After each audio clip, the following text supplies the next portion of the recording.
Hello? Oh. Hi. Thank you all so much for coming tonight. We're really excited about this program. We did it last year for the first time and just had a phenomenal response from the community afterwards. So I'm Laura Leonard. I'm the head of youth services here. I want to welcome everybody. This is the teen and tween pitch night. So we have 12 contestants tonight. They're in groups, some of them are in groups of 2 and 3. And so each group or person gets 4 minutes to talk and then a few minutes for the judges to ask questions. First, I want to introduce our judges. We have, on the right here, Lyndon Leonard is a student at Kent State in entrepreneurship. Beth Dunphy is an entrepreneur also, who's been in business for quite a while, building closets. And Josh Verminski is a student at John Carroll and has a candle company. So there's a little blurb about each of them in your program that you have. We're going to go in the order that you're in the program, all right? I think everybody is here, so we can go ahead and get started. Just a couple of notes. After all of the pitches, then the judges will go into another room to deliberate, and we will have some pizza and cookies and refreshments. There is right now water and coffee you can help yourselves to. At the end of the program, we do ask you, we really appreciate your input. So if you could fill out evaluation forms, and also on the chairs, and there are also some back on the tables. All right. So I guess we can get started. I know we're all really excited to hear all of these fantastic ideas. So our first pitch is Ava Blackmoor and Elise Stevens with Bug Me Dawn.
Everybody should know this because in a lot of environments, people have fences and things that they don't want to have bugs.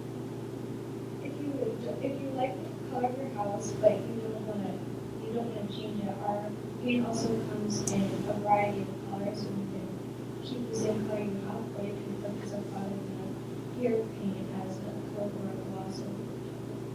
What about this paint is that you can take this to your average ace hardware store and you can get it mixed into your paint like how they mix up the paint color, and you can have it mixed into the paint that you want.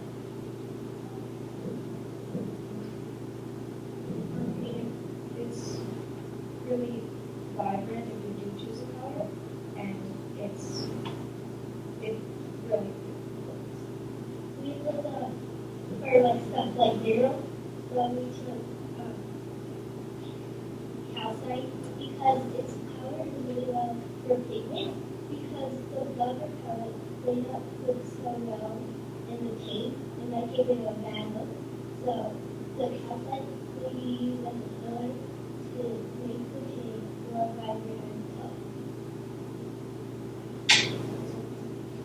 Do you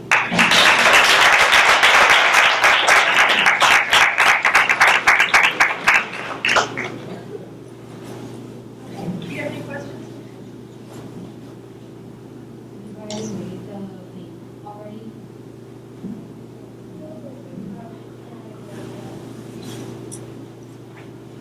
Do you have an idea of what ingredients would go into that would make it bubblegum? Actually, peppermint oil is from bug, so we found that we can add some to it. So have you thought about when that paint dries, is the peppermint oil still effective when it's dry? I think so. I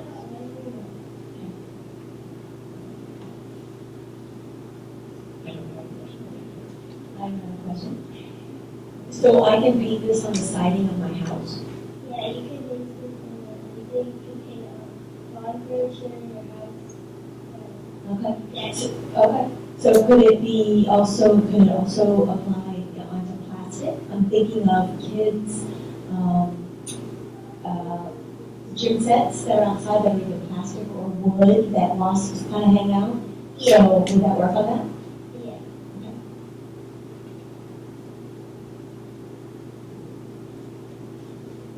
And who would you market this to?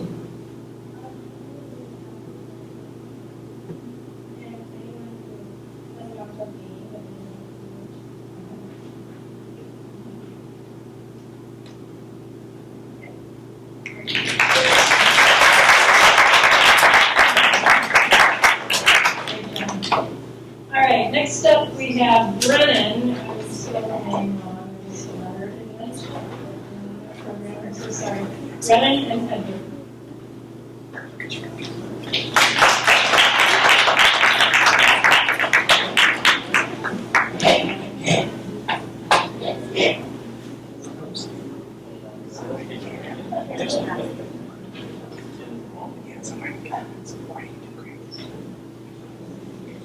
Has never taken you so long to cut something with scissors like wrapping paper in the holidays?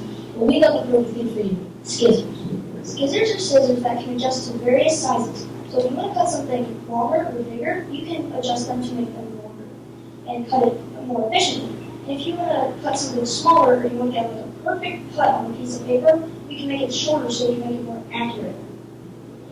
Our invention has something like a box cutter, so it has 3 switches on this part of the scissor. You can either make it go up, which makes it go to the highest point, and you can make it go to the middle to make it a normal size, and you put it to the smallest side, so it can be the shortest. And that's how our One example of how you can use our product is, like Brennan said, you can use it during the holidays if you want to cut wrapping paper. If you're in a hurry, maybe you have a lot of kids or grandkids and nieces and nephews that you need to wrap their present for. Never fear, scissors are here. You can cut it more efficiently. Who will use it? People who use it are schools and offices for supplies such as cutting papers, or for schools more likely doing arts and crafts. And households can also use it for miscellaneous uses. We need this product because it makes cutting with scissors much more efficient, and if you're in a big time rush, it will be really easy and you won't make much mistakes. Some of the best features of scissors, like I've said many times, they make cutting with scissors much more efficient, just in any way. If you, once again, just want to cut something big and longer, you can make them longer, cut it more efficiently. And another best feature is the accuracy, because if you need a perfect cut on a piece of paper, like you're doing your arts and crafts, you don't want to mess up, you can make it shorter just so you can get that cut perfect and cut on the dotted line or wherever you need to cut. Some not as hard, some not as great features about our object is that it might harm children maybe, and if like it gets like tall, it might be like a play toy or weapon, but just tell the parents keep it away from children. And another one is that like maybe if like the switch like rusts, maybe it might be a little difficult to move it back and forth, so that might be a little difficult too. So our model is a regular pair of scissors with a piece of tinfoil on top. So we can move it up up and you can move it down. We can't really make it down right now, or we can't really show a switch, but like you get the idea that it can go up and you can like shrink. The mineral we chose to make scissors is iron, because iron is one of the main components in making the blades of the scissors. That concludes our presentation. Thank you for listening. We have one last thing, sorry. Scissors, cutting objects in just a few snips. Oh, no.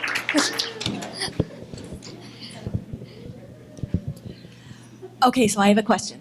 So how small will it start out to be, and then how long or how tall, big do you envision its maximum? So this would be like the starting, like a normal blade of the scissors. Okay. We don't exactly know how tall we would make it. Maybe we would have models that can get larger than others, sell different like types of the product. But yeah, we didn't exactly figure that out yet. Gotcha. Okay. You mentioned wrapping paper. Do you think you would make it as long as a wrapping paper tube? Yeah, we could definitely do that. Yeah. Yeah, but like maybe like with like maybe it might not get exactly long enough, but like with these kind of scissors, it might take like a longer time to keep cutting it and cutting and cutting it. And it might get like off track, maybe. But like if it's like a lot longer, you'll need like 1 or 2 snips, and it'll be much more like accurate and straight. We can make like a holiday version of the scissors where it's like needed for just holidays. Have you given any thought to, as the scissors get longer, the handle part of it gets longer, and then is it hard to like that? We could I was having this idea, maybe we could like extend, like make these like the handle a little bit longer, so like this area it can be longer so they can hold more of this, like more of the blade. So Okay. yeah. Okay. So to ensure, safety, how you're saying, keep away from kids. How will you make sure that, when I'm cutting paper, that they don't adjust on their own while I'm cutting? Like in like umbrellas, when you like pull it up to the top and it like stops it. Yeah. Like that's what I was kind of thinking of. Like maybe like you could like you could do that. Maybe you could like hold it there, and if you're making it small, you could keep it in place and like not be able to move very much. Another idea we had is maybe like there could be a safety lock on the switch, so you couldn't move it until you like turned it off, or like press the button not on safety. Have you guys thought about your competition and who your competition is? Not really, but like there might be other companies that might try to copy off our idea maybe, and like if they do, just we'll try to make it better. But yeah, me and Eddie do have a lot of other ideas for how to make this more more efficient and like using less technology to make it. Do you think you can make those scissors not only cut paper but fabric? Yeah. We forgot to say this in our presentation, but like our property we chose was a hardness, and hardness is like how much it could like pierce through something, and iron is a 4 on the scale, and that's not like the greatest, but it's sharp enough to cut through paper, fabric, cardboard, and things like that. So it would work on that. Okay. And could that be sharpened over time? Yes, it could if you wanted to. Or we could make like a sharpened version. Like I said, we could make like certain scissors that adjust to various sizes. We could make a sharper version of the scissors. Or you could develop and market a really good scissor sharpener that's big. That'd be a good idea, actually, yeah. Well, one last question for me. So you said that the top's going to be able to be adjustable, but what about the handles? I don't know. I think we went over it a little bit. But someone that has little hands or bigger hands, how is that a thought? Yeah, we could definitely make that in our product. We never had that in like the original idea, but we could definitely add that onto the product. And Sure. if we could like, it's kind of like this like idea, but like just like make it like this size, but just like this part long farther out, and like be a little bit longer, just a longer. Yeah. Thank you.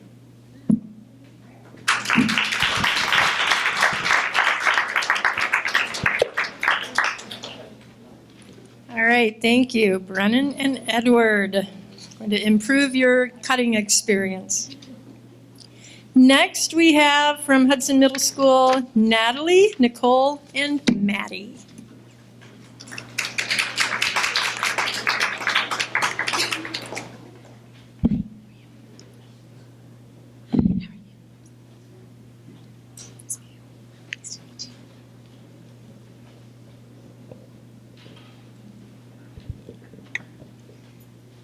It's an average day in a kid's life.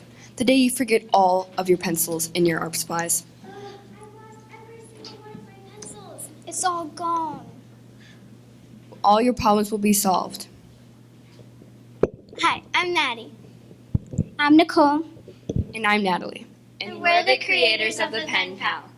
Parents, have you ever thought that you are spending way too much money on new school supplies? Well, we have a solution for you. Kids, have you ever forgot all of your school supplies on the first day of school? Well, we invented the Pen Pal. It works like a 4-colored pen. It has a highlighter, a Sharpie, a pen, and a pencil all in one. There will be a switch for each one. We have a model, and in our model, we put together each one of these utensils and wrapped it around with paper. In our real model, there will only be the insides of each of the utensils, and it will be wrapped around with plastic. The people who use the Pen Pal are kids at school, the people that work in offices, anybody who needs it, and everyone. The mineral in Pen Pal is graphite. We chose graphite because it's soft and easy to write with. It is a 1 to 2 on the most hardness scale, which is a scale of minerals and their hardness and how hard they will be when you scrape it across another mineral. 1 is talc and 10 is diamond. So if we chose diamond for our Pen Pal, we couldn't write with it. Some of the graphite properties is the hardness is 1 to 2 on the most hardness scale, the luster is a dull metallic, the streak is a grayish black color, the density is 2.66 milliliters/grams. Graphite is radioactive and its crystal shape is hexagonal. The positives about the Pen Pal and why you need to buy it. First of all, it's better for the environment because you don't need to individually wrap each of the tools in plastic. You only need to wrap all 4 of them together. Also, it's only one tool, so you will not lose it. And it's nice and affordable, and we are thinking we should sell this for about $7. How much the Pen Pal it costs and how much to sell it. To make the Pen Pal, it costs about $6. We will sell it for $7. That way we will gain $1 per Pen Pal we sell, so our profit is $1. Fun facts. $27.5 billion are spent on school supplies each year, and $685 are spent on stationery per house each year. That means you are spending about $685 on school supplies. Thank you for watching, and we hope you invest in our invention.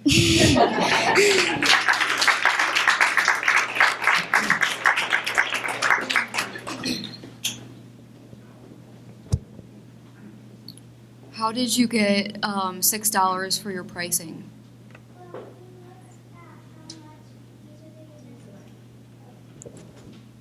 We looked at how much each of the utensils cost, and I calculated it, and it equals exactly $6. So, How thick around do you foresee this pen to be? we would think it would be a little bit thinner because there would only be the insides of each of them, Okay. but we included the outside so you could tell which each is. And then what determines which thing I'm using at what time? Does it click open? So I click and the highlighter comes out and then I click again? So it's kind of like the 4-colored pens you get at like like whatever your school supplies thing is, but like instead of doing like the color pens, like pushing down the button, it will have like a picture of what utensil you're using, so you can like know what it is. So how will you market color? Because I love lots of color in my highlighters. So can I buy it where I can have a yellow highlighter on one, a pink one, a green one? Have you thought that far in Yeah, you advance? can. And Yeah. also you can customize the outside so you can have your name on it or you can have it any color you want. Okay, very good. Going off of what Beth said, will you make them interchangeable? So if I want to, have a green pen and a, pink highlighter, or vice versa with any of the other colors? So there will be many different types of models of these, so you can have different colors of Sharpies, highlighters, or pens. How will you ensure that, the insides doesn't leak out when I'm, taking it out? We have pen pal packs, so like if you run out or something goes wrong, you will have a pack that you can buy separately, and will be a way you can refill it, and like you can customize your pack. So if you want, like if you had a yellow highlighter before, you can like change it to be a pink highlighter and what you want to do. So have you given any thought to what if my highlighter runs out before my pen does? So can they be swapped out individually? Yes, they can. Okay. And how did you determine, we've already asked about how you determined your cost of $6. How did you come about determining your selling price of $7? Well, because we wanted to make a profit, so we didn't want to sell it for $6 or else we wouldn't be gaining any money. So can I make a suggestion? You get your price up right away. Because my calculation says you're making a 25% profit margin. Shoot for double that. So if the market will bear that, get your price up and make a bunch more money. Okay. We also didn't know like how to price it because we hadn't been selling to anybody, and we didn't know how like people like the demand that they wanted. And so like if a lot of people wanted it, then we would like higher the price, but if like nobody wanted it, then we would like go it down like you said. I will tell you, as a mom, I'd like to buy less stuff. So buying one that has 4 things in it appeals to me. And you said the outside's going to be plastic, right? Yes. Is there a way, or an alternative to that? Because you know how plastic isn't, the best for the environment. How might you combat, people, because you don't want to, close your market to people that, are not using plastic or try not to use plastic. Sure, we could put something else that you want on it instead of plastic. We could use like fiber or like something that's less bad for the environment, but also very sustainable, so it wouldn't like break the first time you get it. Yeah. Have you seen those like cardboard pens before? They're like paper cardboard, like a thicker paper cardboard pens. They're really cool. You should check them out. It would be the sustainability side of it. Thank you.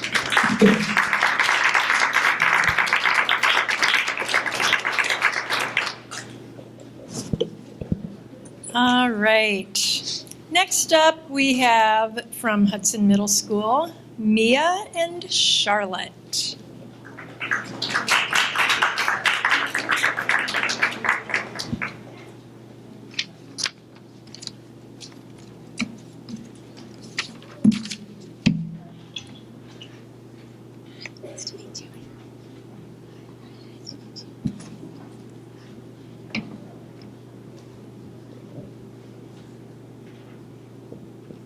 Hi, I'm Charlotte Svetham, And I'm Mia Niemoshensky.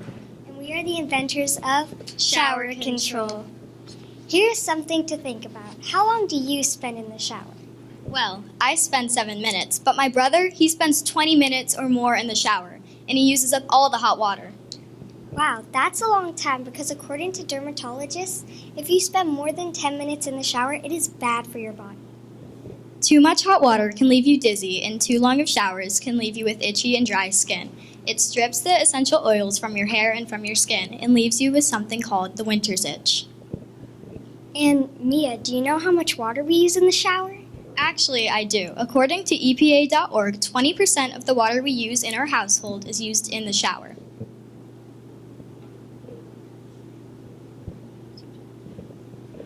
And the longer you spend in the shower, the higher your gas and water bills will become.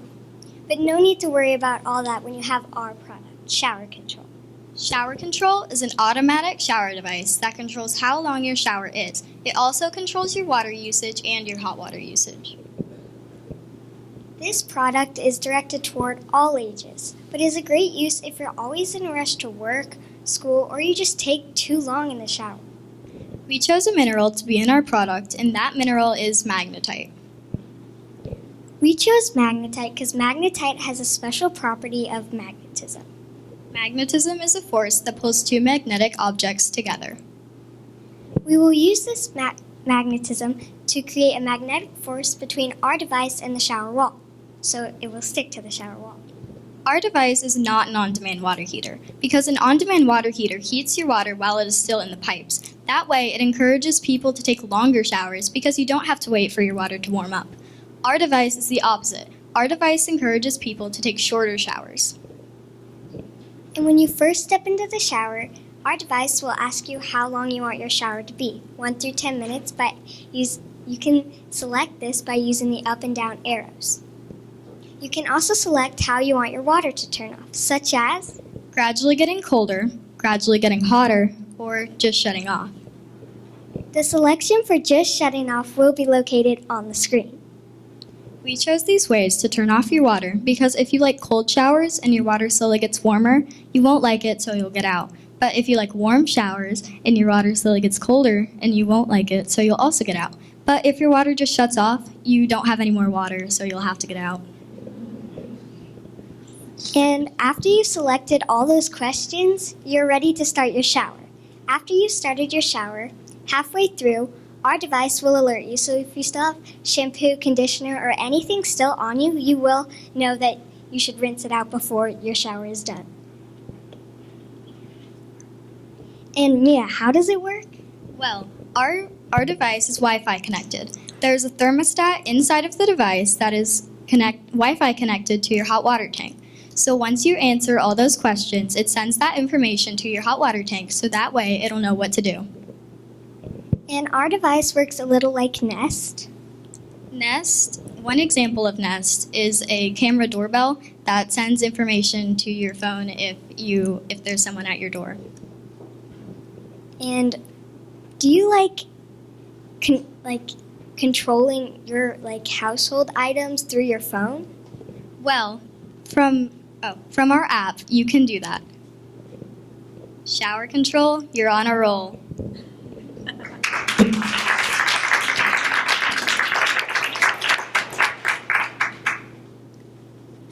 So I have a question. Let's say Wi-Fi's down, or the power goes out. Someone's taking a shower. How are they going to use this product when the Wi-Fi goes out or the power goes out? We're not quite sure of some issues that may happen like that yet, but we are still thinking about that. So will this be voice activated? Is that what I'm understanding? So when I jump in the shower, I say, shower, I want to be in here for 10 minutes. Or do I have to punch some numbers in, or how's that look? No. So it asks you on the screen how long you want to shower for, and then you answer it by the up and down arrows. And then if you want your water to slowly get hotter, you press that, and then slowly get colder, you press the cold button. What type of outer shell is this the product going to have? Just to ensure that it's waterproof. We haven't thought about that yet, but we are thinking about stuff like that. With the different settings, if I don't want my water to turn cold at all, can I just have it turn off completely, or is that not an option? Yes, that's located on the screen. Okay. So let's say you are running out of hot water, because people like me who spend a lot of time in showers, we don't have any hot water left, and I don't want any cold water. Will it just shut off so that there's no cold water at all? Yes.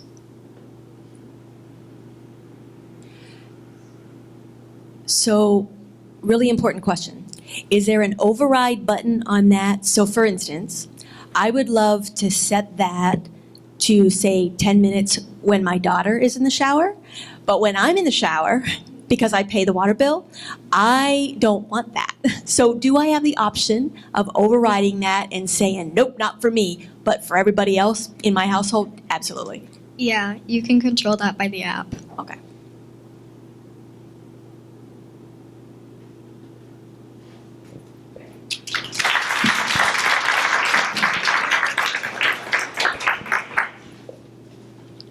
Okay, next we have from Hudson Middle School. I can't wait to hear about this one. Daniel and Graham with Stinky No More. Stinky No More shoes.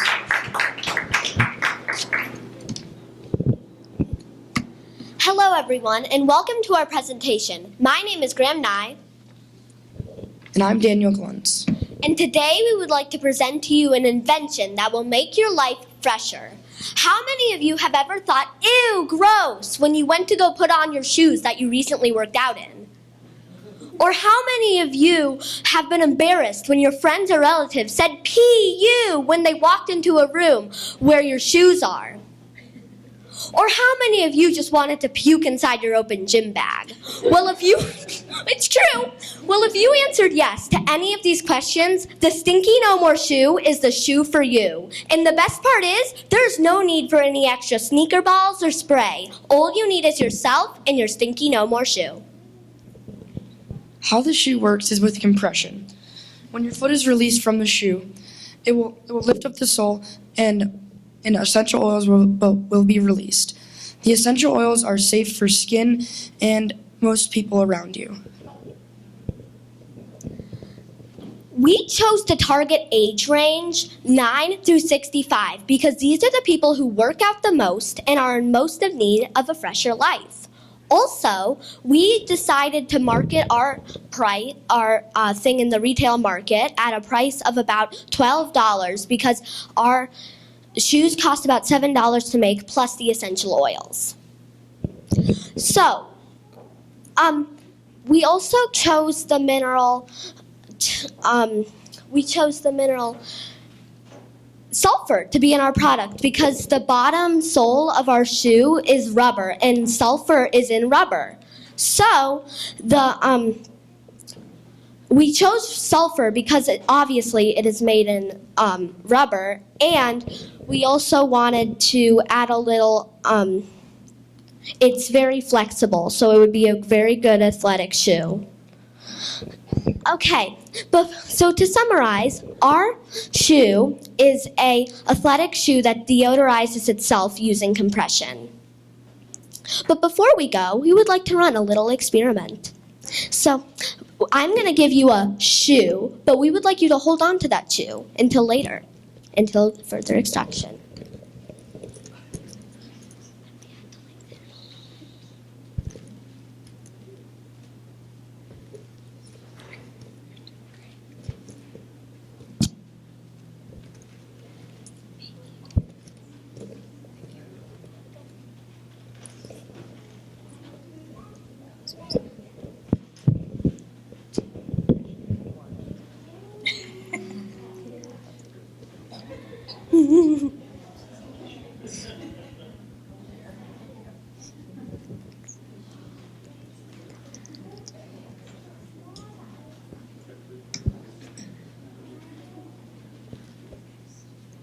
Okay, on the count of 3, I would like you to sniff your shoe.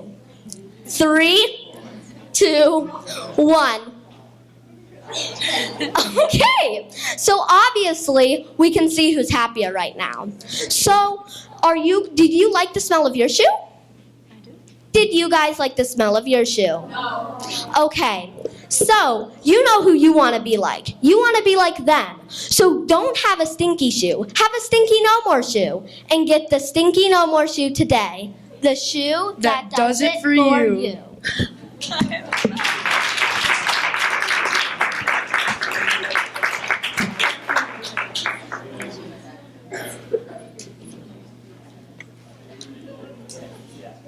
Will I be able to buy a shoe and be able to pick the essential oil that I want to put in? Yes, because it's basically works with an insert. So you could, once the thing that it came with runs out, you will exchange the insert for another one. And will that be another product that you would sell alongside the shoe? Like, you mean a separate insert? Most likely, yeah, like an insert refill kind of thing, just like in a package, and then you could buy it for the shoe size you have. How many different types of inserts will you have? We will have as many as we find that will smell good. So we chose lemon for this one because it's very easy to get a hold of. But we could also do stuff like fruit smells too. So we're buying the entire shoe, correct? Not just an insert? Yes, but then on the side you can also get new inserts. Additional ones, okay. Do you have an idea how long these do last? Or does it depend on how often people wear those particular shoes? Yeah, like if you're a type of person that, if you have like them just for dress shoes, it might last longer. Or if it's your everyday shoe, it would probably run out quicker. And tell me again your pricing?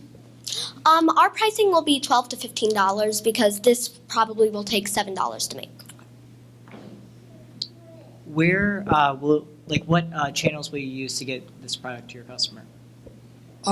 Like probably like magazine marketing, most likely, I guess. We could also do some like athletic sportswear stuff in like a Nike store. Well, if we did do the shoe selling by itself, Nike wouldn't be a store. We would open our own stores. Do you foresee marketing this to sports figures? Yes. Sorry. Is this predominantly to people who work out, or is this, who is your, if you were to say an ideal customer, who would that be? Mostly anybody like 9 and up, because I guess that's when like you start to get odors from the shoes. Even if it's just everyday wear, you can still get like bad odors from the shoe, even if they're not working out. Can I still throw these tennis shoes in the wash? Sure, yeah, they would work, but if you would like to, if you think that the essential oils will drain out, you can remove the insert. Okay. So one of my friend's dogs chews everything. He just got a new puppy. What happens if the dog chews a shoe? How will it's not very good to ingest. Yeah, it wouldn't oil. be that good to ingest, but we would make the essential oils safe for that reason. Okay. And then also to kind of add on to that, like we could also have an idea like for citronella sometimes in it. So like, because that's like the dogs won't like that. Sure. So if they go to eat that, then it'll repel them away from eating it. Sure. Thank you.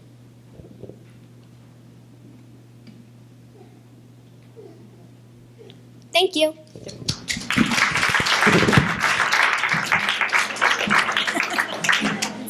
I can't too. Like I keep smelling this, but that smells so bad. It does smell bad. All right, next up we have InstaPace with Fiona and Delilah. Delilah couldn't make it tonight, so Fiona is coming up.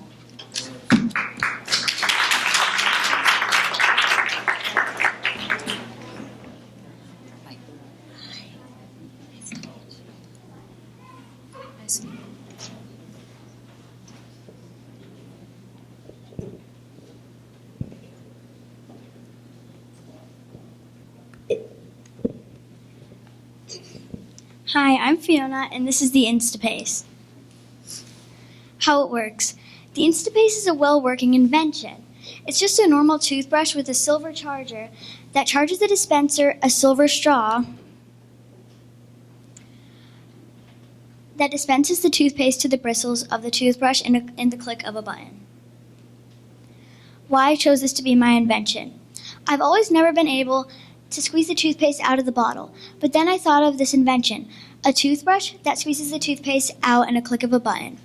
It will save so much toothpaste. Then I started brainstorming cool gadgets for the invention. Aha, a charger. This way the energy won't die out of the dispenser. But how would I get the toothpaste on the bristles? Aha, a silver straw. And that's how the InstaPace came together. This is just your normal average toothbrush, right? But look what I made it into. The InstaPace. That is where the charger goes, which charges the dispenser, a silver straw, that takes up the toothpaste to the bristles in the click of a button. The InstaPaste is made to speed up your daily routine. It's easier for kids to use. You just have to click a button. It's made for all ages, and it's better for people who have trouble with fine motor skills. The mineral or material I used. I chose silver as my material because it is a sanitized metal, it does not rust easily, and it's easy to keep clean. And its hardness is a 2.5 to 3 on the most hardness scale. Thank you for watching my presentation.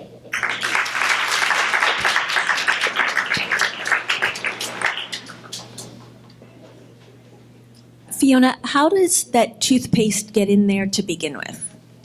Well, since there's a silver box, it's like a box made of silver, and you attach it to the toothbrush, but we've already done that. And then since the charger charges the dispenser, it will take the toothpaste up there, and then it could turn and go to the bristles. So will I have to push a button to get it up there? Yeah. Okay. Will I be able to use my own toothpaste, or will it be the branded toothpaste that you have for the box? It doesn't come with any toothpaste, so you can just open the box and then put your toothpaste in, so it can be any type you want. Do you have any idea how many applications I would get out of there before I have to fill that thing back up? The box is about this big as the tinfoil is, so I guess maybe, I'm not sure. I'll look into it though. Okay. How big will the box be comparatively to if you have smaller sizes or bigger sizes? Well, there are different sizes of it and different colors and shapes and sizes, and so that means that whatever size it is, if this was a little bigger, it would go up maybe about a centimeter or an inch, but if it got a little smaller, then it would go down a centimeter or an inch. So the amount of toothpaste that's in the silver box, it would fluctuate depending on what size the toothbrush is? Yeah. Okay. Do you know who you would market this to? I'm not sure. Okay. And you said that the box is going to be silver? Yes. It's made out of silver. Now, is it pure silver, or is it going to be, a mixture, because sometimes pure metals are soft? It might be a mix, because pure metal, I said it would be a pure metal, so it's probably going to be a pure metal. Okay. Do you have an idea how much those cost to produce? Since silver, a quart is $16 to $18, so maybe I would sell this for $20. And will that include the charger? Yes. Okay. Will the charger be like a stand-up thing, or do I have to like plug it in to the toothbrush? No, it's just a stand-up one. Okay. Would that also work with an electric type toothbrush rather than just a regular manual one? Right now, it's probably just going to be a regular manual one because I haven't gotten to the stage, what's it called? The mechanical toothbrush. I haven't gotten to that one. Okay. And you said the base is charged by plugging it in or with the battery? It's just with the battery. You just place it in, and then it charges it. Okay. And how many I don't remember if you said this, but how many applications will you be able to use before having to reach get another insert? I'm not sure. I think she asked this one. I'm not sure, but it might depend on the size. So I'm guessing 2, maybe. That's what I'm just guessing. I'll look into it.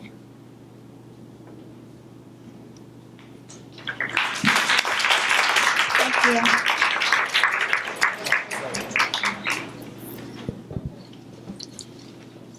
All right.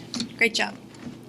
All right, and last in our middle school category, but not least, is Alexi. Her partner could not make it.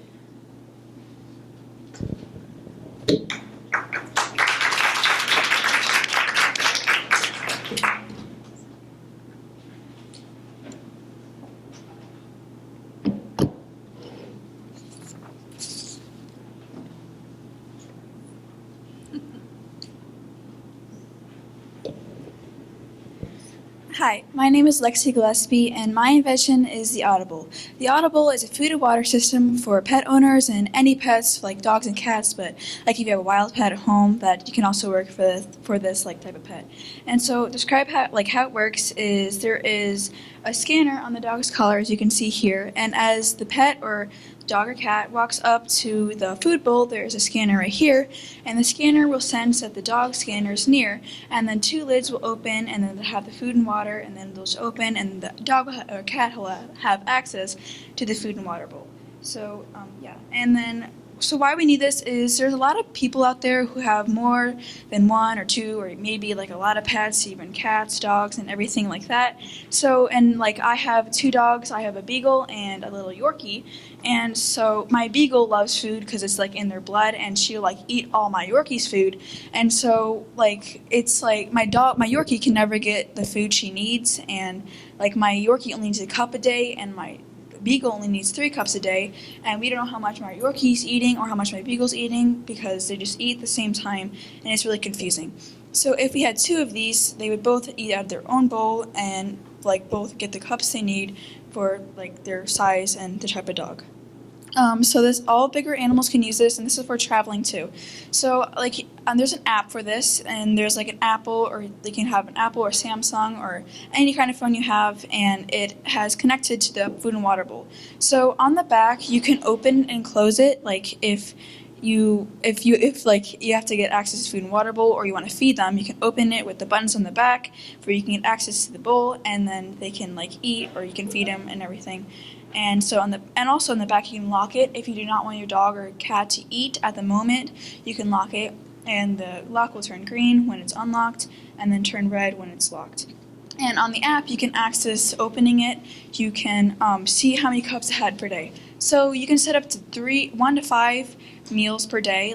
My beagle only has to eat 3 times a day, so I would set up the 3 times she needs. If she had maybe breakfast at 10, and then lunch at 1, and then dinner at 7, and then I would set those times in the system, and the food would dispense into the bowl when it's time to eat, so they're on a regular basis and eating the right times they're supposed to be eating. Same with water. If the water's at a certain level, the water will dispense out of the dispenser, and you can refill the dispenser and the water dispenser anytime you need. And on the app, it'll show you if it's low, and also on the app, it'll tell you how the meals the dog had that day. Let's say your dog had 2 meals and it has 1 more to go or 2 more to go for the day, and it'll tell you all that. And for traveling, it's going to be easy because your dog is getting fed and everything like that. And so this is all, you can have it on a battery, or you can plug it in. So if you have an outlet, you can plug it in and not worry about it dying or anything like that, or you can charge it or put a battery in it. And this takes an Apple or Samsung charger. There's 2 outlets for it, and for the collar, you can charge it. And let's say if your dog's collar dies, you have the app, if you're traveling or at work, you can see that your dog can have that meal, and it'll show you the collar or the system died. or like if you're obviously away, you'd plug it in. But if the collar died, you would open it for the pet and not worry about your pet. So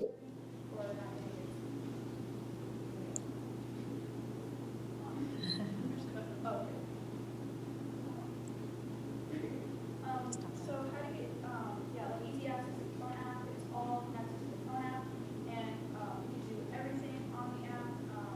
And like if your dog on a certain medicine or it has to take medication, and your other dog doesn't eat it, obviously you want to give your dog that medicine daily. So not worried about like you know your dog's getting the medication to eat, and like if it has a disability or anything.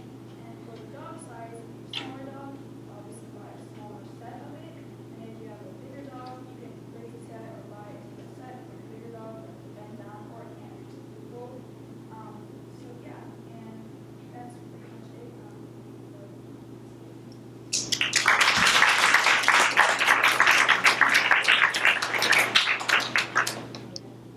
I have a few questions.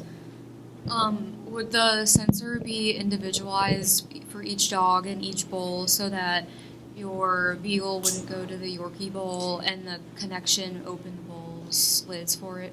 Yes, it is connected to the bowl. It is like permitted to, and if like you have 2 dogs and your other dog wants to like it's open and the other dog's eating, it's like, hey, free food. Like I'm done with my meal, so I want to get mine. Like the other, it will buzz and tell the dog that it's not your food, or either beep. You can train your dog to do that, and like it'll tell your dog that's not your food, or so you could put it to mode. It will automatically close, so your dog knows that's not the food it's like supposed to be eating. Okay, and then will the sensor be able to go into its collar that it already has, or will it be a whole separate collar that we would have to buy? You could buy the collar if you don't have one at the moment, or there's like a chip, you can just connect it right into the collar and not worry about like having to buy a whole separate collar, and so yeah. I must be the money person. How much does this cost? It would cost about $30 like per thing, like if you had like because of all the mechanics and the dispenser and like the app connected to it, so I think that would be a reasonable price for this. And where would you sell it?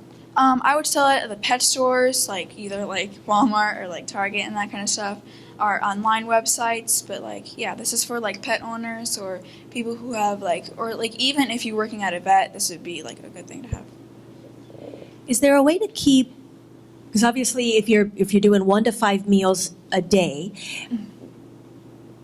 up until the point where the dog approaches that and it opens, is it airproof that it would keep the dog food fresh? Yes, like it is in a dispenser inside the system, and when it's time to eat, the food will come out, and in the dispenser it has a seal, and then the seal will open when it's time to eat. And then like if the dog's meal's not ready, it can go up to the dispenser and nothing will be in it, but it's water because it needs the water. Yeah. But like if the meal won't be ready and you have to wait for the meal. And would I fill that once a day?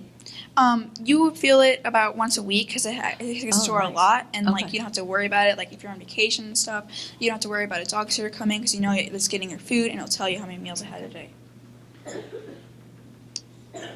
Will the connectivity of the collar, is that going to be waterproof? Yeah, it's going to be waterproof because it has to drink, obviously, and the whole thing's waterproof. It just has a case over it, and like you can buy like different color collars if you want to have it separate, or you can just attach it to your own collar, like I said previously. And how many different sizes and colors is this going to come in? You can pretty much get any color or different sizes. The sizes do not cost more than a smaller size. They're all the same price. Some of the ones like the one that's like 35, you can adjust it up and down, like just one as your dog grows. But if your dog is staying the same size, you'd obviously want to get just one size.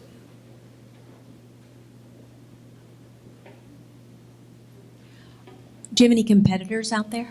I don't think I have any competitors. I mean, there's been water systems or food systems, a food dispenser, but I don't have any competitors that I know of. How many of the food compartment or those things? How many of those can you connect to the phone? So you can have up to 10. Like, there's a lot of people who have like a cat, like stuff with cats or dogs. You can have up to 10, or you can set up a different account if you want more. And then, like on the app, it'll show you all your animals. You can put the name of the animal. You can see how much like they ate, if it needs to be refilled, and it'll show you the percentage of the. Like, if you want to put this on battery, it'll show you the percentage. Like a phone that has 100%, it'll show you what percentage it's at, for you know like when to charge it or when to like plug it in.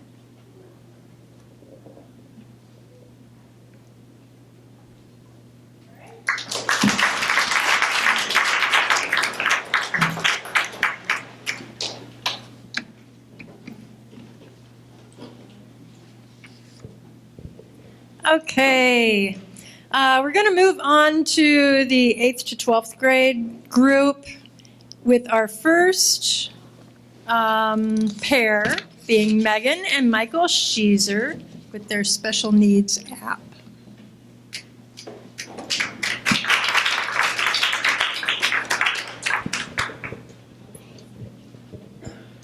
Hi, I'm Megan Cheeser and I'm in 8th grade.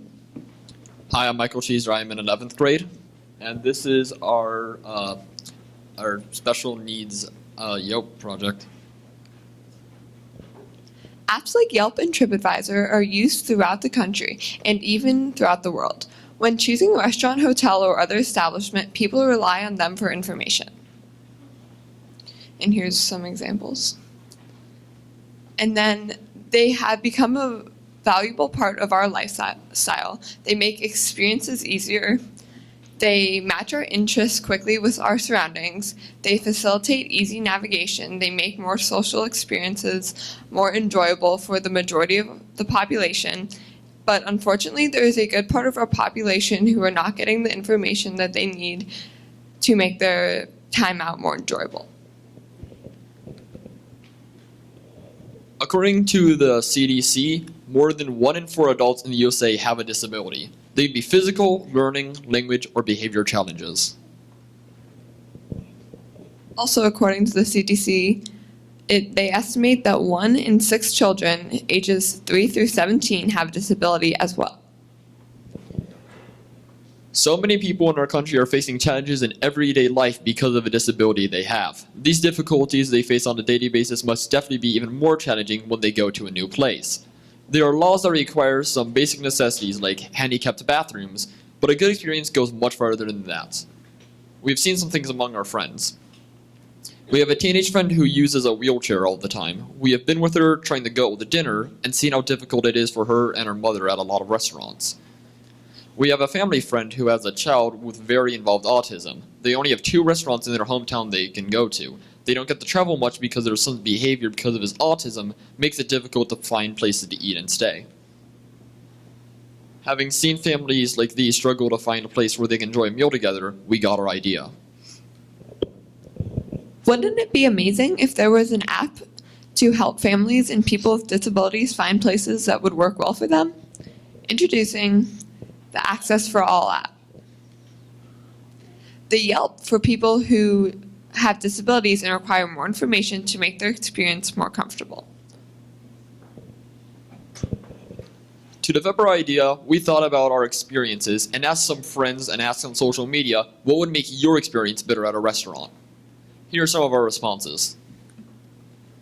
Easy access to your table. Restaurants want a lot of seating, but nothing is more embarrassing than trying to get through tight aisles. Tables are better than booths. Or if a booth, put a handicapped person at the end with the pull-out tray. Texas Rollout has this. Noise level is another thing in general for all. People with muscle disease talk softly and can't yell. I would also offer lightweight utensils and cups. Definitely can't be too noisy. A booth is much better than tables when he's with us, because we can sit on him on the inside and then he doesn't try to take off. Seating fans are a plus because he will watch them and stay occupied and shovel in his food. I can't take my son to the Olive Garden because it's too bright, too loud, and slow. On the other hand, we go to Red Lobster because the lighting is a bit dimmer, the acoustics are better, and it's quiet, and the service is not slow or drawn out. Color scheme used to be a problem. We could not eat inside Steak and Shake because of how red it is. Family establishments seem to be a hit and a miss for the same reasons. We can't ever go to eat out where there's a TV. He gets so caught up in that, he shouts and yells and disturbs everyone else around us. Based on these ideas, we developed a list of questions to rate or answer on the app. This is an initial partial list and would have to be more fully researched to provide as much information as possible as we gathered from more research. Some examples of questions we would ask would be, is there easy access through doorways for wheelchairs? The different seating options, the noise level, the lighting level, and like the decor, and if there's a television or not. As information is gathered, each establishment would have the rating listed on its page. The category would be listed and given a number of stars, and they would show the percentages of answers inputted by users. For example, is there easy access through doorways for wheelchairs, where 96% of people said yes, while only 3% said no, and 1% said unsure. So it's most likely we'll have easy access for wheelchairs. Another thing is straws available, since a lot of places are trying to not use straws, however some people may need them. And 99% of people said yes, there are straws available, while only 1% said unsure, so there are most likely going to be straws in that restaurant. This business has potential for revenue generation, but another value of it is the enhancement of the lives of people with handicaps, and also support of businesses who make it easy for them to visit in comfort. Revenue would be generated from advertising, just as in another apps with recommendation apps. Advertisers would include restaurants, hotels, and other establishments that are included on the app. Other businesses that would support people with handicap conditions would want to advertise too. Hearing aid sales, therapy centers, doctors, wheelchair suppliers, and private schools are also potential advertisers who came to mind. Of course, it would look much better once developed. We only found out we were going to be doing this competition on Monday, so we didn't have any time to develop a nice looking presentation of the app. Thank you for taking the time to listen to our presentation about our idea.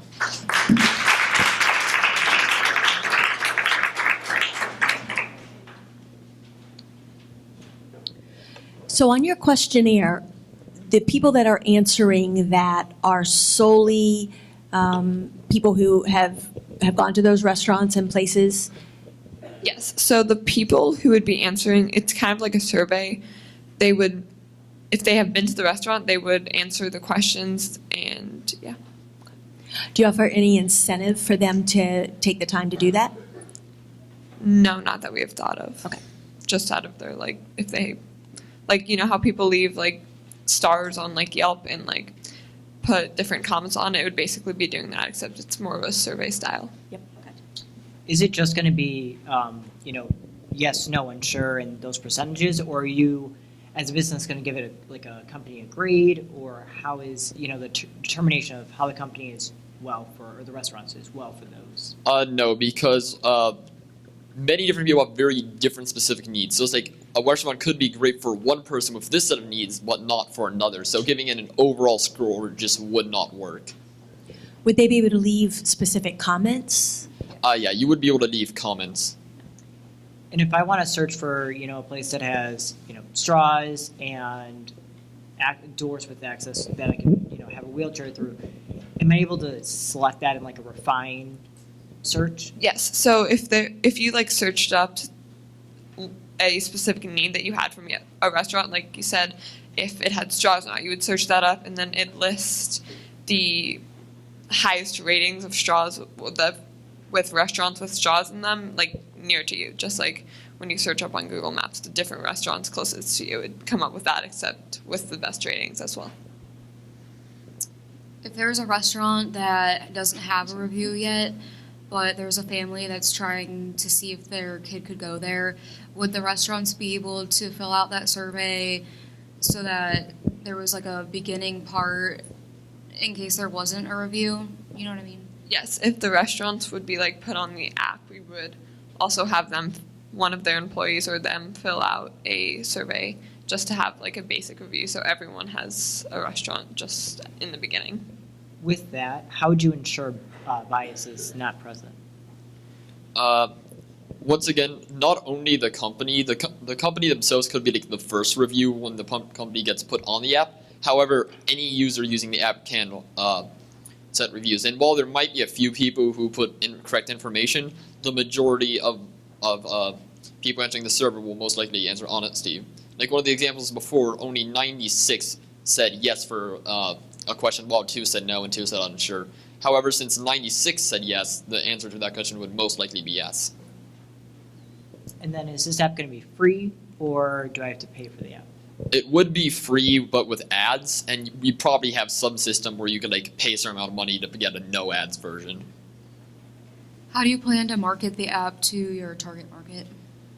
Probably through advertisements. Another thing we had was instead of making this its own app, try to team up with like Yelp or TripAdvisor to get them to like add this as maybe like a secondary app or just a feature of the regular app. And if we were able to team up with Yelp or TripAdvisor, we'd get a lot of publicity just because we're working with a much bigger company. And how would you differentiate yourself if they did add this in their app? So since we went on to TripAdvisor and Yelp, and they didn't really have more specific categories, like, as we said, like the lighting, the noisiness, and very different like seating options, there would probably be a different section that you could say like more specific needs, and there'd be the list of that.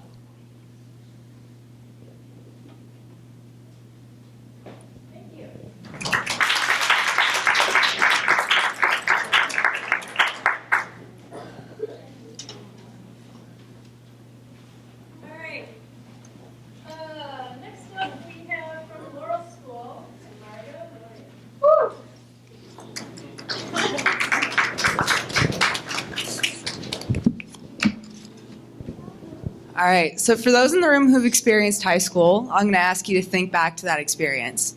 So I'm sure you can remember the really long, busy days you had in school, and those days somehow always ended up with really long nights, staying up late, studying, cramming, trying to get that last bit of information that you need memorized for your test that you have the next day.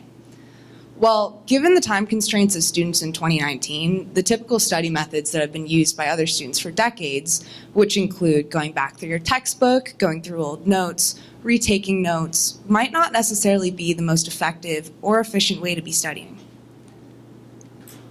I'm Margot Luria, and this is TechSaver, a startup that uses the power of scanning technology to convert your long, boring textbooks into easily understandable and easily usable flashcard formats. So let's take a look at our customers. Meet Abby. Abby is a 16-year-old high school student that's also a competitive, nationally ranked figure skater. After school, Abby has usually about 3 to 4 hours of figure skating practice, which means she gets home at 7 to 8 p.m. However, after that, Abby has multiple hours of homework due to her really rigorous course load. She has a lot of studying for all of her schoolwork that week, and this means that she has to make a sacrifice.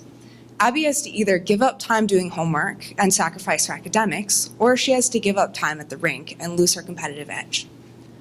I talked to over 200 fellow high school students, and just like Abby, 70% of these students shared that they felt overwhelmed on a daily basis by the amount of time they had to spend doing homework and studying for school material that week. When introducing TechSaver's solution to these students, the majority said they'd be willing to give it a try, because anything that can give them more time doing what they love is worth trying.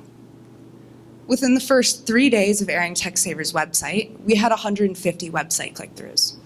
What's even more impressive is that in the following 5 days, this metric went up to 600 views.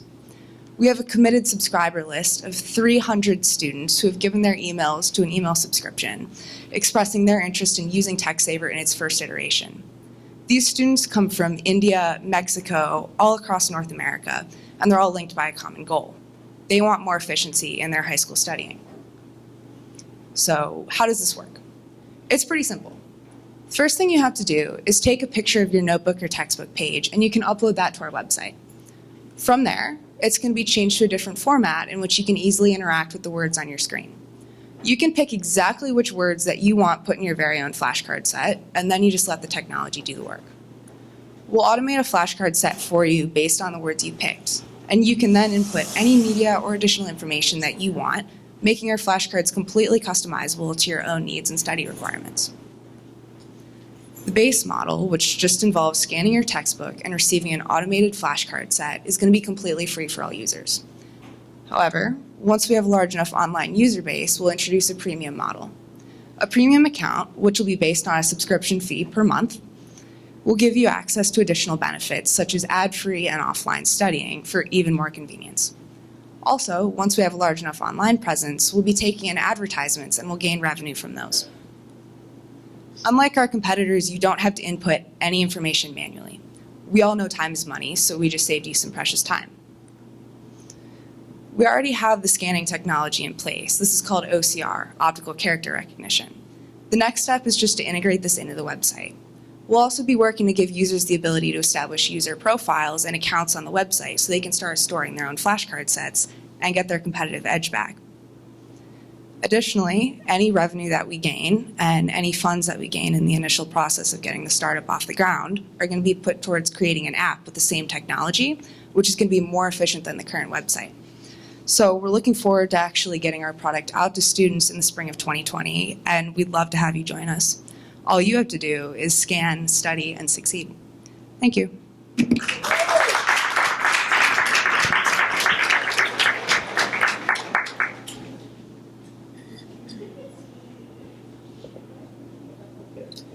So this is currently free, but eventually there will be a premium account, you said, that you'll charge for.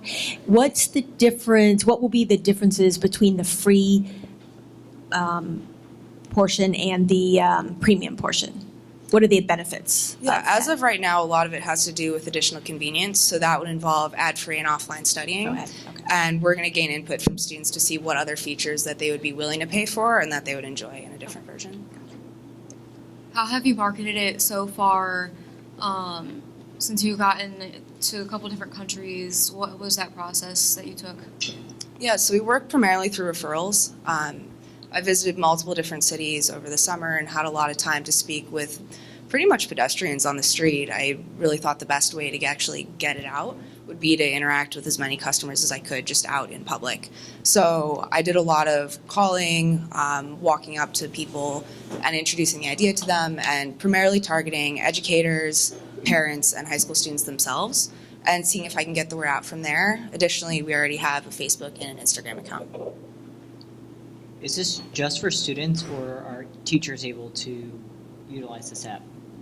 We're working primarily to get students using it in the first place, but down the road, I do hope to see teachers have the ability to make sets for their students and create somewhat of a sharing system. But the initial minimum product is just going to be targeted towards the individual students. Also with this, is it just for, specifically just me, or are, the decks that people create, are they able to be shared, throughout, the network? They will be public sets. Kind of the extent of sharing is still a little bit up in the air, but I do plan on giving people the ability to share sets between groups of students, between their friends, studying the same material. So they will be public sets. How much money have you put into the business so far? As of right now, about $700, and that mostly had to do with my own education. The other thing we put the money into was getting the web domain up, so we do have a website that can take in personal information such as emails. And did I hear you say you have 300 committed subscribers? Yes. Right now? Okay.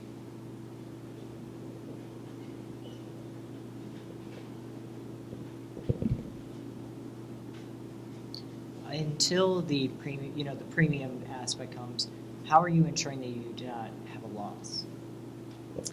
The only expense that we have right now is going to be the web domain, so it's a very low-risk business that we're entering into. Once we have a large enough user base, we will be putting money into establishing an app, but that's, again, further down the road. So right now, the loss would be very minimal if we don't actually get users interacting with it.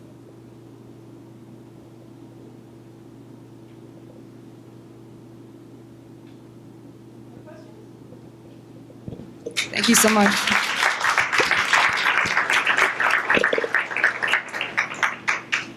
All right. Next up from Hudson Middle School, 8th grader Jennifer Zhang.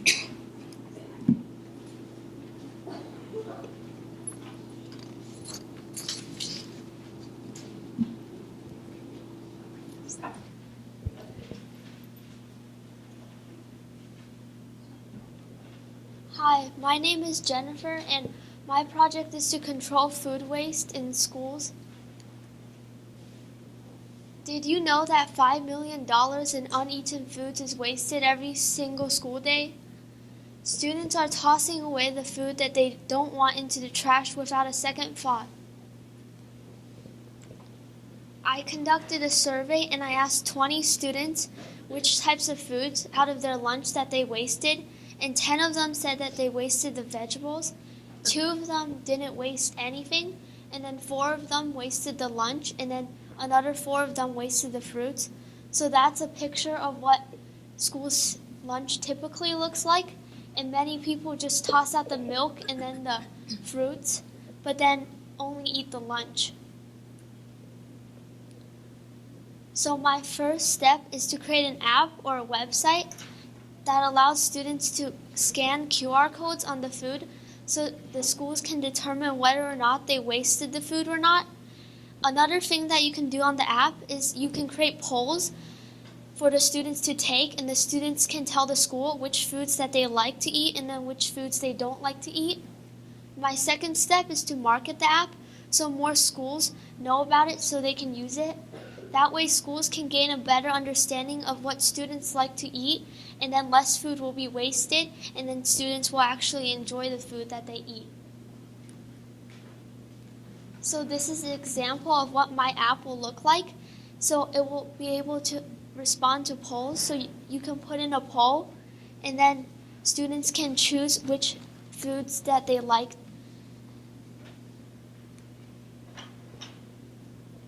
So as a result of this project, my goal is to have students to be able to enjoy the quality food that they like, and then less food will be wasted. So this is an example of the foods that schools serve right now.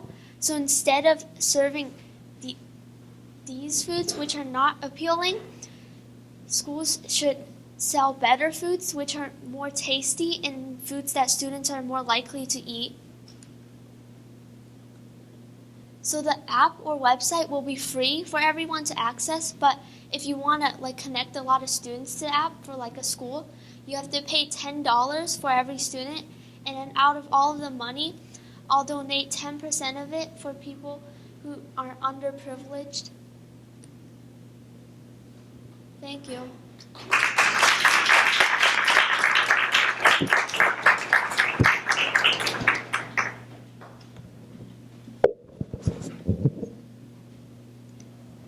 Jennifer, who will you market this to? Specifically to the schools or more to the students? Or both? Kind of both. And how do you account for every student coming in and saying, I'd like pizza and potato chips and pop versus, I don't know, carrots and Brussels sprouts and things like that? So I guess speaking as a parent, if you do a poll, have you given any thought to controlling a little bit of what the kids are still eating, even though we want them to enjoy it, but we also want them to eat well as well? They're going to have to be forced to pick at least a fruit or a vegetable. Okay. Does Hudson High School or does Hudson Middle School already have anything in place to control the waste, or is it just all being thrown away? Not really. Most of it's just being thrown away because no one likes the food that they're giving.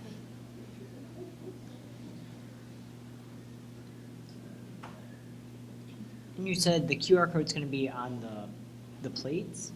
The food. The actual food? Yeah. So if the students finish the food, they can scan the QR code for the app, and then they can earn points. What are they earning points for? What are those? They can earn something from the school, or an award. How will the QR code work on the fresh food or the food that's not packaged? You could just pick what type of food it is, from selection. And is this just, one service, or is there a tier system depending on what kind of, how many students or different, aspects of. Like each school can make like their own survey system for the students.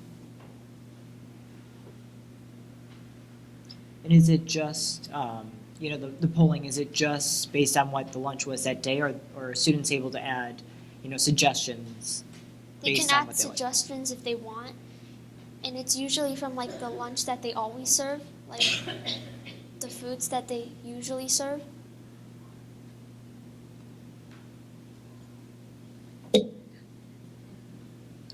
And are you looking to, for the, your last part for the, the proceeds, are you looking to donate to a specific charity, or how is that going to be implemented?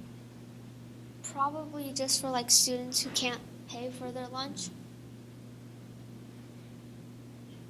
And are you going to work with the schools with that, or specific, school districts? With the school districts, probably.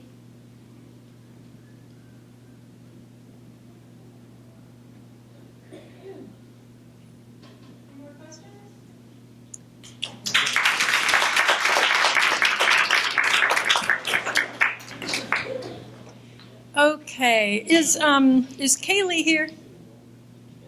No, I didn't think so. Okay, so I think this will be our last presentation for the evening from Laurel School, Olivia Wenzel.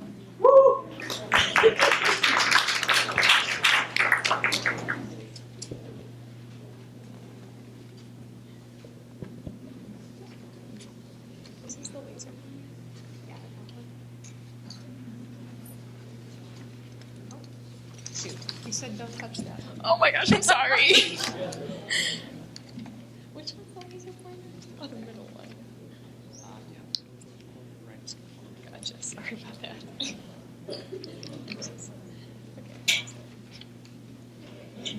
Alright. Hi, my name's Olivia Wenzel. I'm a senior at Laurel School, and I'm the founder and CEO of Ultratech LLC. Ultratech as in altruistic technology. And today I'm here to talk to you about Memorsize. So dementia slowly eats at the very fabric of our humanity. Time is particularly ruthless because, for many, another day means another loss. A loss of independence, self-esteem, relationships, and ultimately, a loss of sense of self. Boredom, anxiety, agitation, apathy, depression, loneliness, they lurk in every corner. So what can we do while we wait for more effective treatments? Today, how can we help these individuals who have lost so much? Well, I present to you Memorsize. Memorsize is a responsive virtual reality application, or VR application, designed specifically for individuals with dementia. The key features can be broken down as follows. 1. Nostalgic 1950s through 70s environments. 2. Gamified cognitive exercise. And 3. Intuitive controls. Let's start with the first one, nostalgic environments. So currently in development is a 1950s town square. We also have plans for a 60s music festival and a 70s night on the town. All of these environments are populated with period-appropriate music and characters, not controlled by real-time, real players of the game. What's going on here? Well, at the core are reminiscence and music therapy. Reminiscence therapy is the use of stimuli from a patient's past, such as old photos, and in the case of music therapy, music, to trigger positive memories and conversation. Reminiscence therapy, music therapy, art therapy, among other non-pharmacological therapies, have been linked to improvements in mood, communication, concentration, and overall well-being. Feature number 2, gamified cognitive stimulation or exercise. So, cognitive rehabilitation is the practice of exercising relatively intact cognitive skills in order to support the more impaired cognitive skills. There are several different approaches, but the overarching goal is to maintain quality of life and autonomy for as long as possible. Research tells us that cognitive deterioration is greater and progresses faster in those who do not receive any cognitive rehab at all. So clearly it's very beneficial. And Memorsize is gamifying this cognitive rehabilitation. Pictured here is a storyboard of one of our simpler examples of what I call a cognitively stimulative activity. In this case, we have an apartment resident, so she's a non-player character, who's in distress. She's lost her cat. So if the user decides they want to help this resident, they'll receive a description of the cat. They'll have to go navigate around the village, find the correct cat. They'll have help along the way to guide them back to the resident. And if they did it successfully, they'll be graded with lots of positive affirmation. Feature number 3, intuitive controls. So the thing you have to know about virtual reality is that the standard controllers, as of right now, are very difficult for non-video gaming older people, especially those with cognitive impairment, to wrap their head around. Very understandable. So if we want to create more immersive, more interactive virtual reality content, we have to overcome those high-tech barriers. And we do want this kind of content, this more immersive, more interactive content, because we need to engage more senses, more areas of the brain in order to reap the most benefit. So hand tracking and haptic or force feedback, which are the simulation of real-world touch, typically done in gloves, but there are other mechanisms that are being developed. You see a picture here of gloves.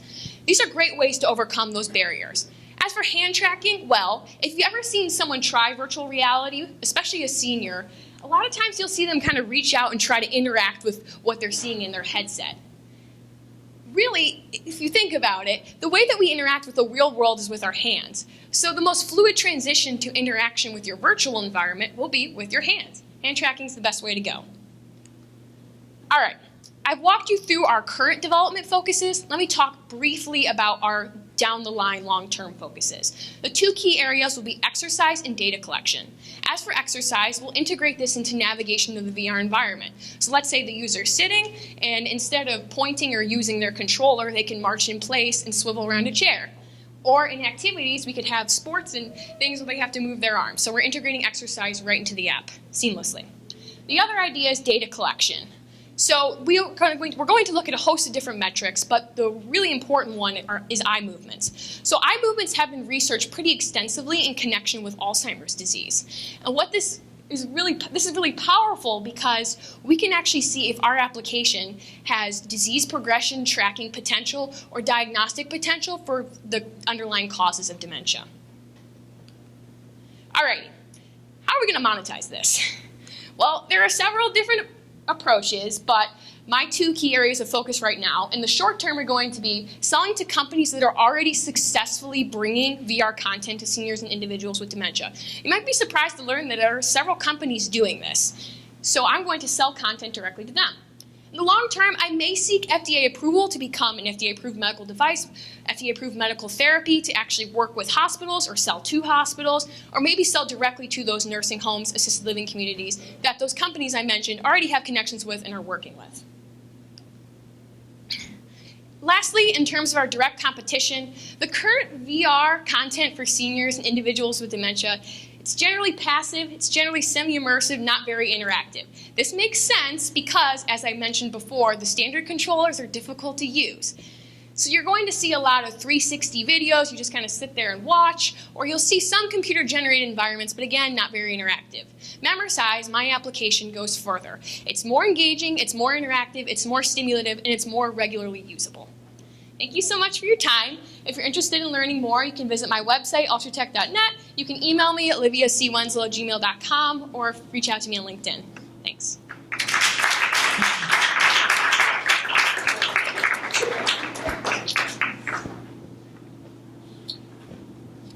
So what about people that have, they also have dementia, but they also have, physical deformities, or, people that maybe, you mentioned part of it, is personalizing, with the music and different things like that. What about someone that can't use, they actually can't use their hands? Maybe they have they're an amputee, or people that maybe are deaf. Sure. So we can have a tour guide to basically guide them through the experience. They may not necessarily be able to participate in it as engaging activities, but a lot of virtual reality will use gaze as your means of interacting with the environment. So we can use focused gaze if they're looking at.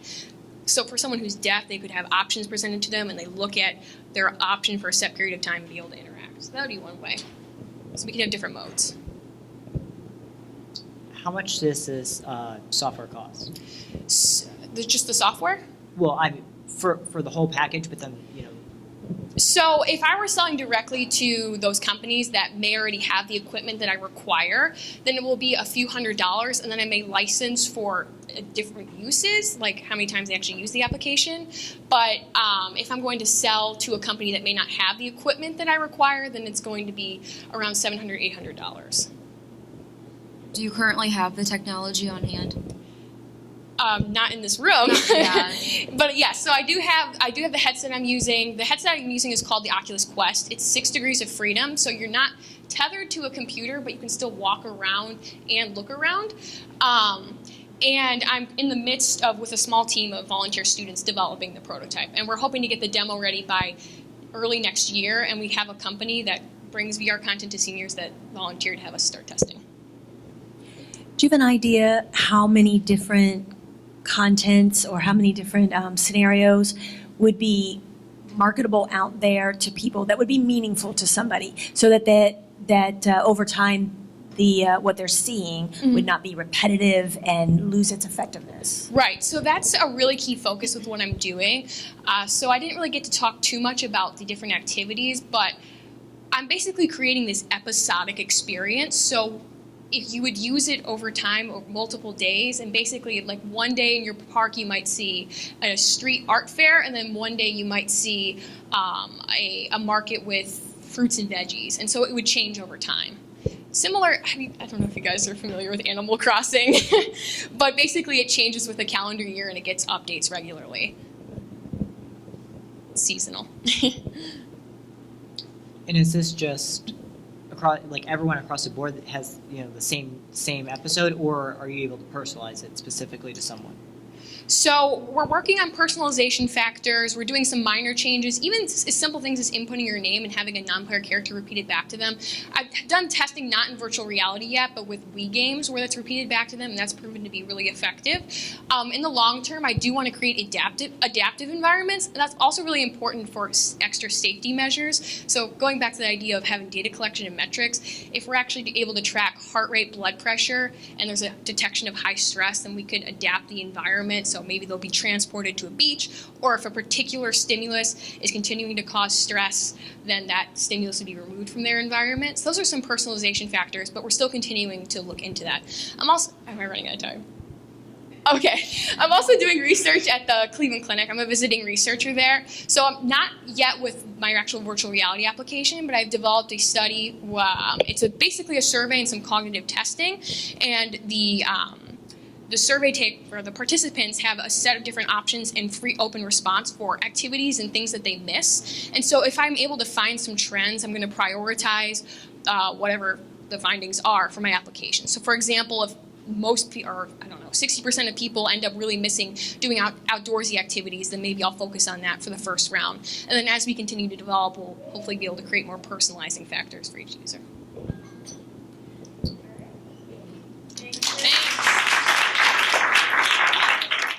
Sure. Oh, okay. So we are going to start with the tween category. And so in third place, we're going to announce it from third, second, and first. The third place is Bug Be Gone. You guys did a great job. You really met a need, and it was great customability.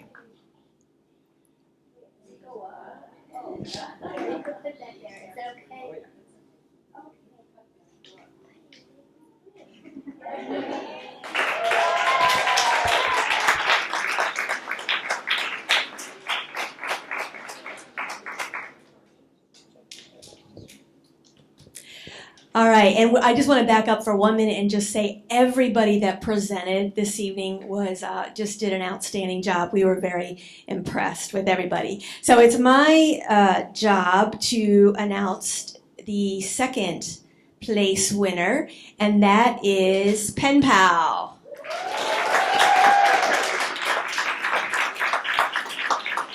And we just want to make a couple comments on each one, and what we really enjoyed about your presentation was how feasible this product could be and how easily marketed to, I think you absolutely defined your market, defined the problem very well, and provided a really nice solution for those parents that spend a whole lot of money on school supplies.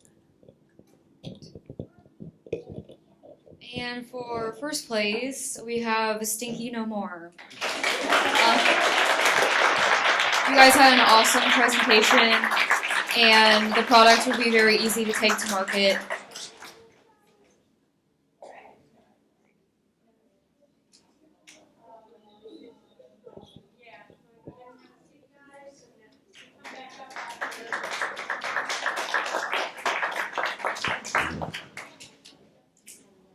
All right, and then so for the teen category, so for the third place, we said the special needs app. You know, you really guys,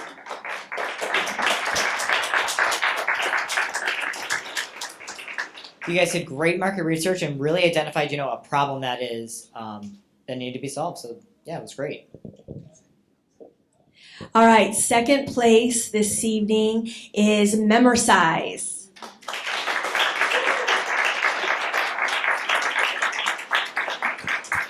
On this one, we were so impressed with the amount of research that you do. Obviously, you're a researcher, and that came out loud and clear.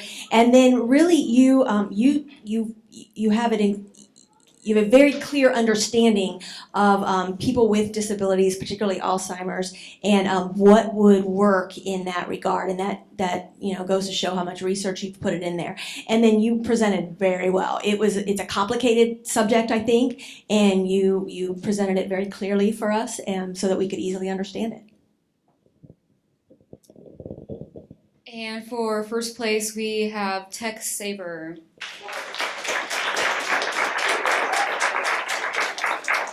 We were really impressed with your presentation and the fact that you already have 300 subscribers.